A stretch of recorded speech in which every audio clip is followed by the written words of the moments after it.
بسم اللہ الرحمن الرحیم۔ آج ایک ایسی موضوع پر بات کریں گے جو مغرب میں تو کافی پہلے اس کا رواج ہو چکا تھا، لیکن اب پاکستان جیسے ممالک میں بھی اس طرح کے بہت سے ادارے وجود میں آ رہے ہیں۔ پروگرام کا سلسلہ وہی ہے، باتیں میڈیا کی، اور آج ہم جس موضوع کی بات کر رہے ہیں وہ ہے تھنک ٹینکس۔ یہ تھنک ٹینکس جن کو اردو میں ہمارے یہاں جو ترجمہ کیا گیا ہے اس اصطلاح کا، اس کا مراکز دانش، میرے خیال میں یہ مراکز دانش سے زیادہ مراکز تحقیق و تفتیش ہیں، اور ان اداروں کا قیام کسی بھی چیز کے بارے میں، کسی بھی اہم واقعے کے بارے میں، کسی بھی اہم رجحان کے بارے میں اس کے اسباب کا پتہ چلانا، اور اگر وہ رجحان برا ہے تو اس کے سد باب کے طریقے تلاش کرنا، اور اگر وہ اچھا ہے تو اس کو کی حوصلہ افزائی کرنا، یہ ساری چیزیں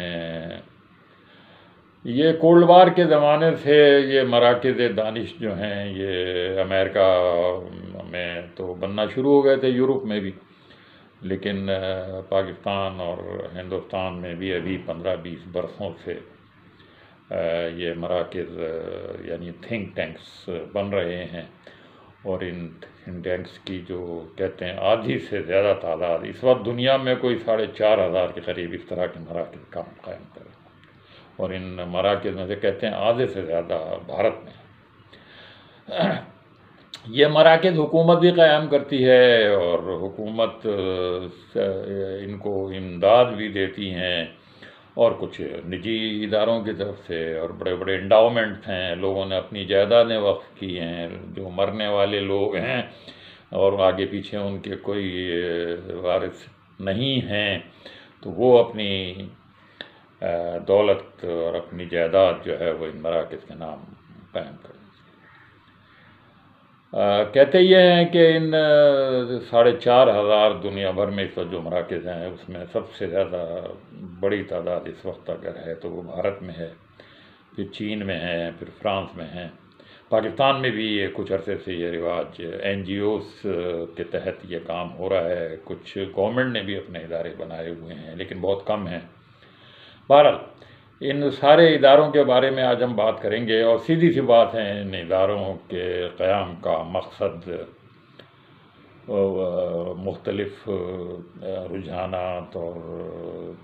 واقعات اور جو مختلف تحریکیں ہیں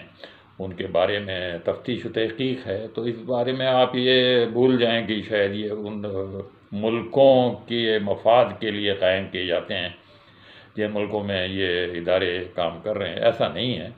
یہ ان ملکوں کے بارے میں مکمل معلومات، مکمل تحقیق، مکمل تفتیش، ان کے رجحانات، ان کی ساری تفصیل یہ معلوم کرنے کے لیے بھی یہ ایک طرح سے یہ معلومات اور سراغ رسانی اور بہت سارے دیگر مقاصد کے تحت یہ کام کرتے ہیں،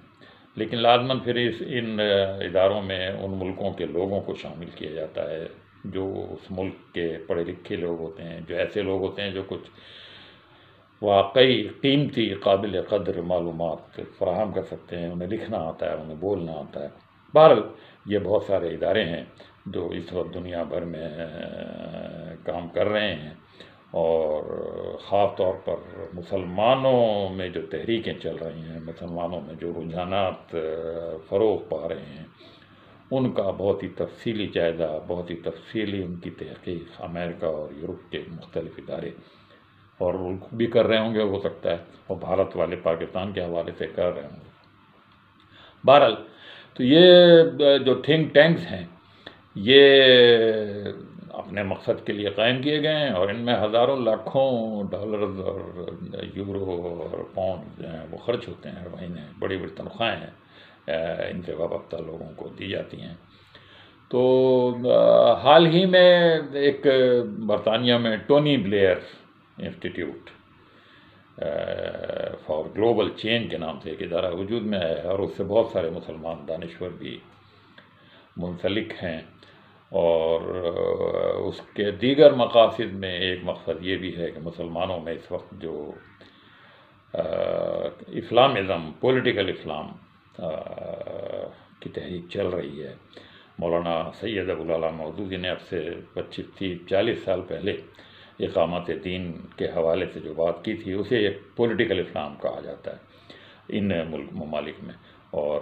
خاص طور پر ایران میں اور مصر میں جو تحریکیں اسلام کے فروغ کے لیے کام کر رہی ہیں، ان کو بھی اسی زمرے میں شمار کیا جاتا ہے۔ ٹونی بلیئر انسٹیٹیوٹ نے حال ہی میں جون کے مہینے میں ایک رپورٹ شائع کی ہے، اور اس رپورٹ کا موضوع ہے کہ reclaim Islam from the Islamist to raise moderate Muslim voices, یعنی اس کا مقصد یہ ہے کہ جو بڑی بڑی اس وقت اسلامی انقلاب کی تحریکیں، اسلام کے قیام کی تحریکیں، اسلام کے نفاذ کی تحریکیں چل رہی ہیں،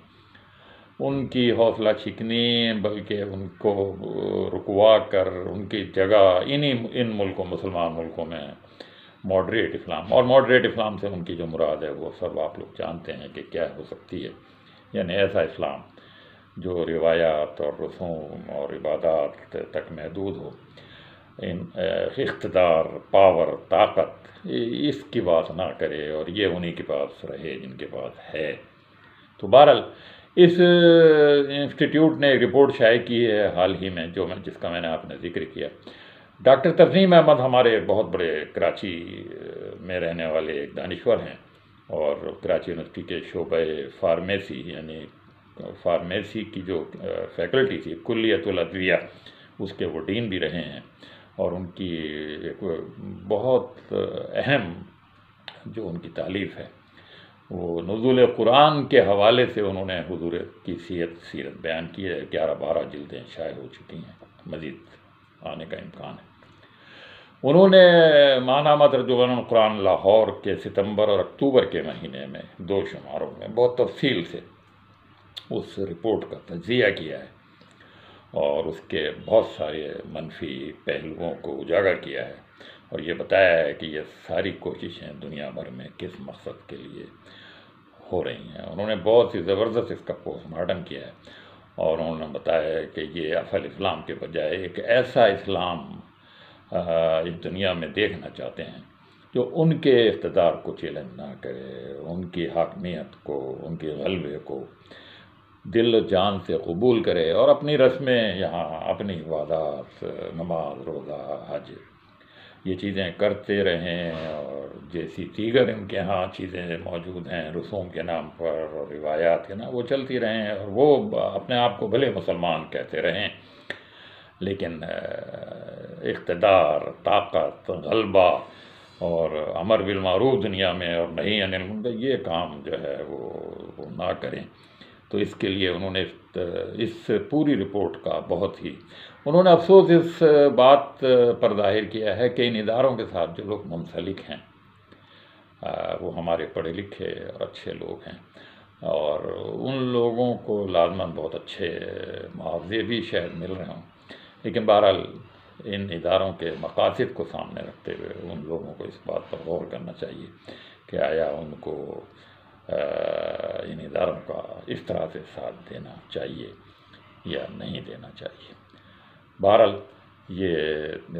2 مضامین ان کے ترجمان القرآن کے ستمبر اور اکتوبر کے مہینے میں شائع ہوئے ہیں، ان کو پڑھنا چاہیے، اور ان کو پڑھ کے کم سے کم یہ اندازہ لوگوں کو ہو جائے گا کہ ان انسٹیٹیوٹس کا، ان تھنک ٹینکس کا، ان مراکز دانش یا مراکز تحقیق و تفتیش کا اصل مقصد کیا ہے۔ انور رشید کو اجازت دیجیے، اللہ حافظ۔